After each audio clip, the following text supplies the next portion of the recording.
All right, well, just going back to what you said about Rogue and High Level, aside from skateboarding, you're also a very active member in the 780 longboard community. You're a great ambassador for us. This is the fourth year for the Rogue Endurance Race, which some may say is probably one of the most grueling long distance races in North America. So just tell us briefly about the race and what makes it so unique and appealing. Definitely a cool race. It started off, our good buddy Tim Yep. had a copy of Thrashing on DVD, and we were going to have a race for thrashing. But the only problem was we don't really have race hills, so we were going to do a bike path race. And it got to the point where we had so many people that something bad was going to happen. In 780 fashion. Yeah, so we took a gamble and approached the city, and they agreed. They were a bit shaky at first, but now that we're pushing year 4, they're totally on board, expecting it every year, and it's great. It's entirely 100% on bike paths, which is cool in itself, but it's a fully multiple discipline skateboard race. You need to push, for sure. You need to push uphill, you need to push downhill, you need to tuck downhill, and you need to drift corners. You need to do everything. If you're going to win, you need to, you're going to be breaking 60, you're going to be laying down some pretty big drifts. It's hard. Very hard.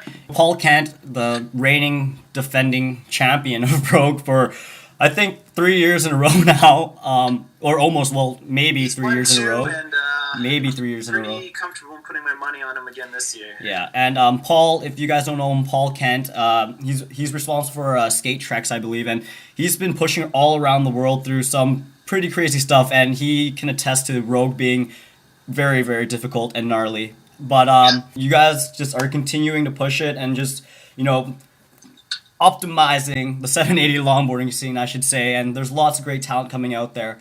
Just going back to our races now, in 2008, after the first Rogue, we decided to push even further. Jeff Sanders, Tim Mercer, all those guys, Mike Sanders, all those guys in 780. Sorry if I missed any names, but there's just so many rad people working it. We implemented the first downhill race in Edmonton. It's called the High Level Downhill. Now, at this race is a $1,000 purse first prize, and in this Edmonton, who would have thought this would have happened? One of the flattest places of all. Just tell us how this happened and why this race is worth going to. Well, in full Edmonton fashion, we got to do it on a bike path, for sure. We figured we could do something else. We had a weekend set aside, and we had a good relationship with the city. So it was mostly a spearhead of Local 124 to make it happen, but they got a hold of them. Another little section of bike path for us, and it's a serious downhill race. You start on the sidewalk. It's a seriously weird downhill race. Yeah, you start on the sidewalk, head to head with someone else. You do a sharp 180, while you're pushing, and you drop into right. That's just plain old impossible. Off camber, dropped. Yeah, it drops, as many feet as it covers. It's completely off camber and just a mess. If you survive that, you speed up, do a straight into another left where, there's a good chance you'll crash. Don't forget about the manholes on the inside lines. Yeah, and then you go into a right where you're probably going to crash. And then the bike path opens up to an access road, which is just totally rutted and gutted out from trucks going up and down, frost heaves and, junk from roots sticking up and everything. So you're going to be wobbling and bouncing off those into the final straight. You do a left, and if you survive all that, you make it to the finish. And there's no shuttles. You got to walk back up for your next heat. That's a high-level downhill race on the same weekend as Rogue, actually, August 21st to 22nd. You can check out more information on that at roguerace.com. Get yourself registered for both races because every single year it's a party. And at SkateNParty, we like to back that up because it involves skating and partying. Now, the word on the streets is that you are moving out here to the West Coast in Vancouver. This is good news. When is this happening, and what kind of plans do you have coming here? I mean, obviously skateboarding, but do you have anything else in store with this move? Well, it's definitely a work in progress, but it's going to happen. I'm on revision number 3.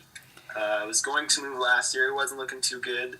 Then I was going to move this August, and it was looking a little shaky. But now, for sure, probably around January-ish, I'm there. I'm in Vancouver. You do better because that's 3 revisions already.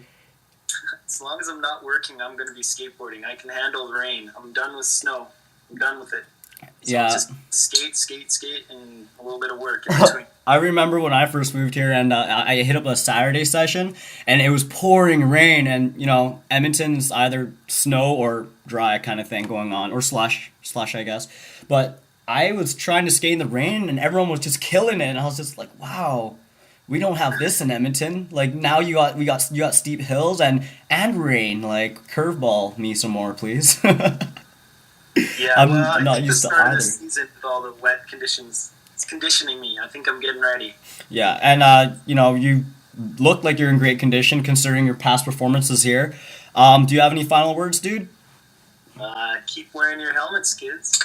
Guys, that is Nick Breton, a good friend of mine back from 780, also a fellow teammate on Local 124. If you see him, ask him if you can draw on his board. That seems to be like the thing at races now. He might even take a picture. Um, but ladies and gentlemen, that is Nick Breton, one of the most solid dudes I know, and he loves math. And thanks for coming and having this talk with me, dude. All right, thanks for having me, Ivan. And if you guys want to check back on my channel, maybe next week or the week after, I'm going to try to get some more interviews up. Hoping to get this really, really, really cool one. And maybe you guys will find out. Just keep checking back on my channel. This is SkateNParty. Have a good one, guys.